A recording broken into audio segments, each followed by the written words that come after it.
명작의 순례. 오늘은 까미의 이방인에 대한 작품을 감상해 보겠습니다. 이 작품은 노벨문학 수상 작품입니다. 문학 세계에 큰 충격을 던져줬을 뿐만 아니라 역사와 문화, 문명에도 커다란 영향을 주었습니다. 제목이 시사하듯이 한 시대를 살아가기 힘든 인물, 이방인의 주인공으로 메르소를 등장시켜가지고 현대를 조명하면서 우리가 서 있는 이 역사적 주소를 깨닫게 합니다.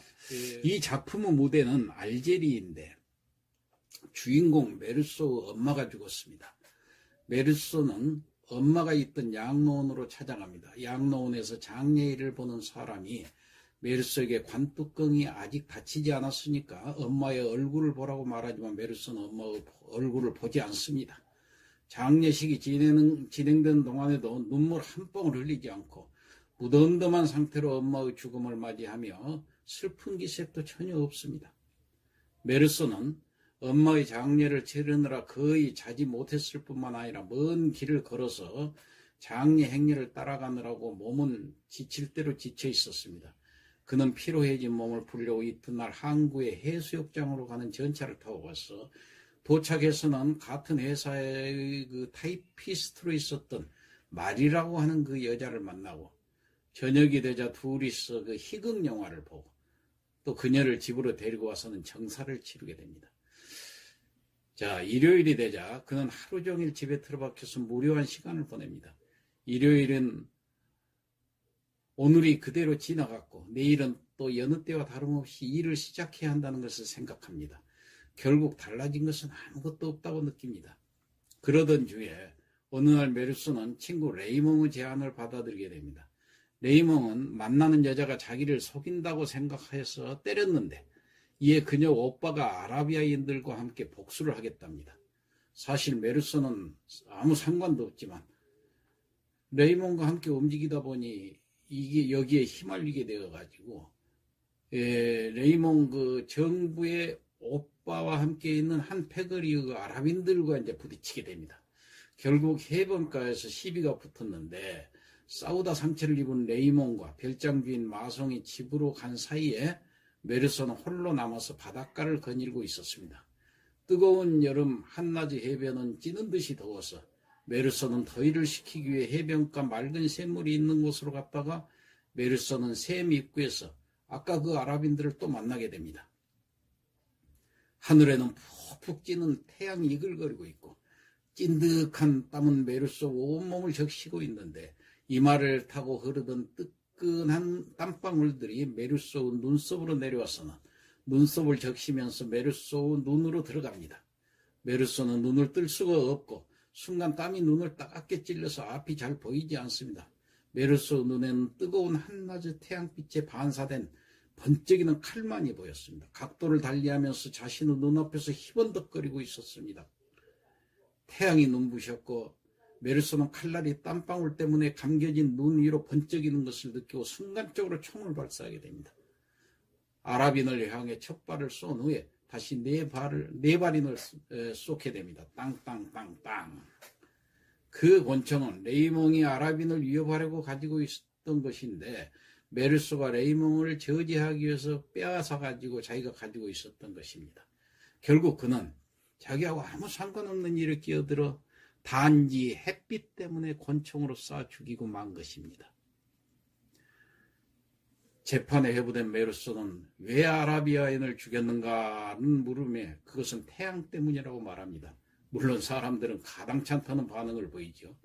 검사는 그가 사람을 죽인 그 사실뿐 아니라 어머니가 돌아가시고 난 뒤의 괘씸한 행적과 사회적으로 천한 직업을 가진 그의 친구를 근거로 들어서 그를 코너로 몰아갑니다. 메르소는 법정에서 자신을 이방인처럼 느끼게 됩니다. 메르소는 삶이 아무 의미가 없다고 생각하고 아주 무심한 태도로 일관하게 됩니다. 검사는 인간의 관습이나 금기를 무시하고 삶을 무의미하다고 생각하는 것 때문에 메르소를 강도 높게 비판하는 데 반해 메르소는 다른 사람들이 만든 관습을 지키지 않고 무시해버리고 또 사회인으로서 지켜야 하는 질서와 규칙을 따르지 않는 이방인이 됩니다. 메르소는 답답하게도 변호사나 판사의 말에 대답을 잘 하지 않습니다. 제대로 변호를 하지도 않고 딱히 변명하러 들지도 않습니다. 결국 메르소는 사형 판결을 받게 됩니다. 메르소도 감정이 있기는 해서 죽음을 두려워하는 모습을 보이긴 해도 죽음을 앞둔 그에게 신부가 찾아와서 신에게 귀의할 것을 권하지만 메르소는 거부합니다. 후에 신부가 일방적으로 찾아와서 그를 다시 설득하려 들지만 메르소는 오히려 화를 냅니다.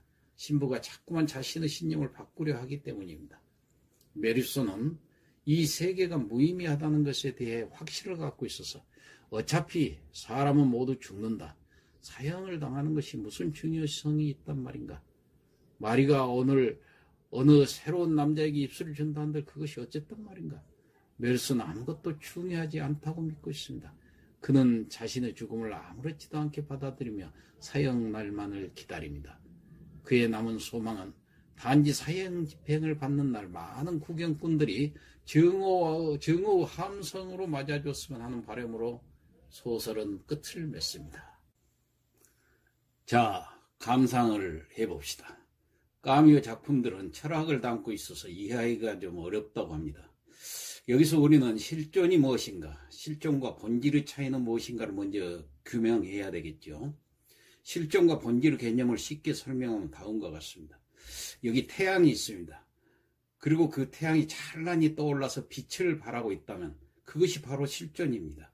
그런데 태양에다 어떤 특성이나 특징에 대해서 설명을 한다 할 것 같으면 예를 들어서 태양은 빛난다든가 태양은 뜨겁다든가 태양은 동그랗게 생겼다든가 이런 식으로 설명을 하는 것이 바로 본질이 됩니다.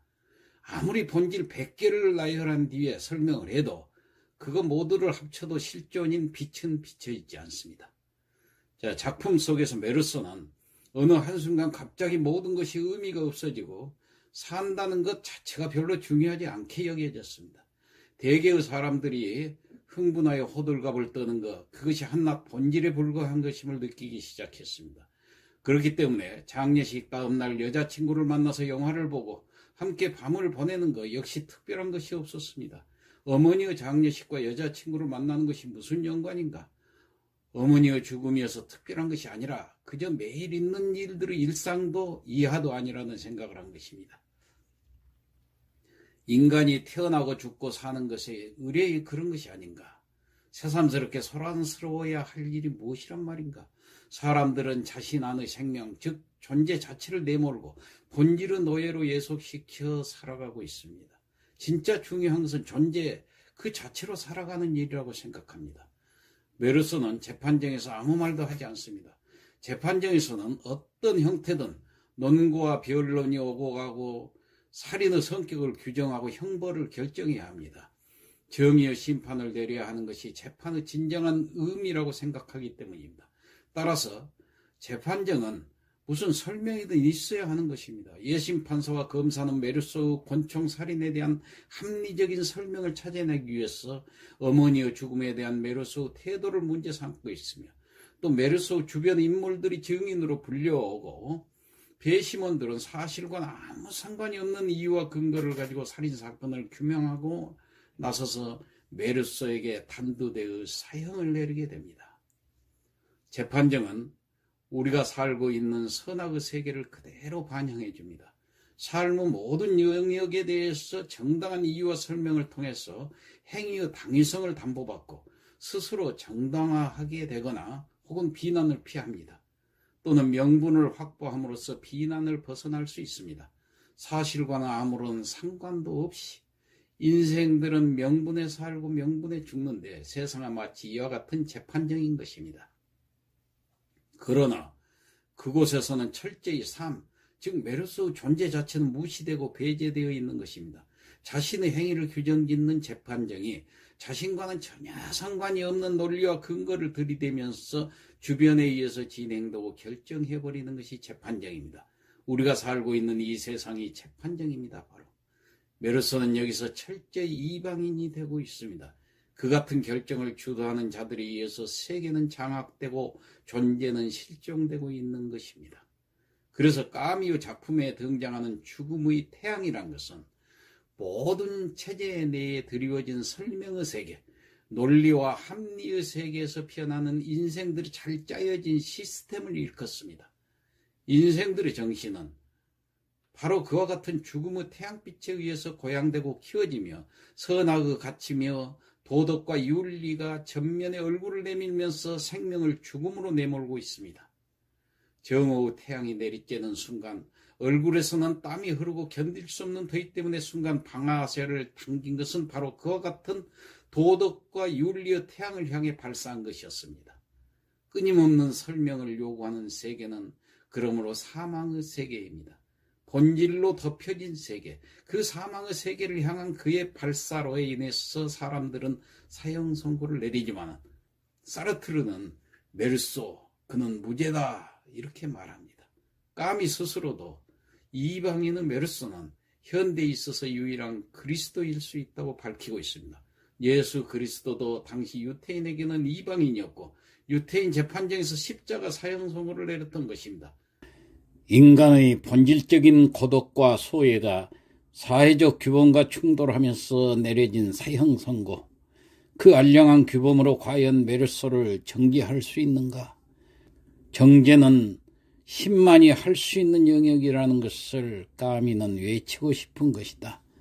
이상 마치겠습니다.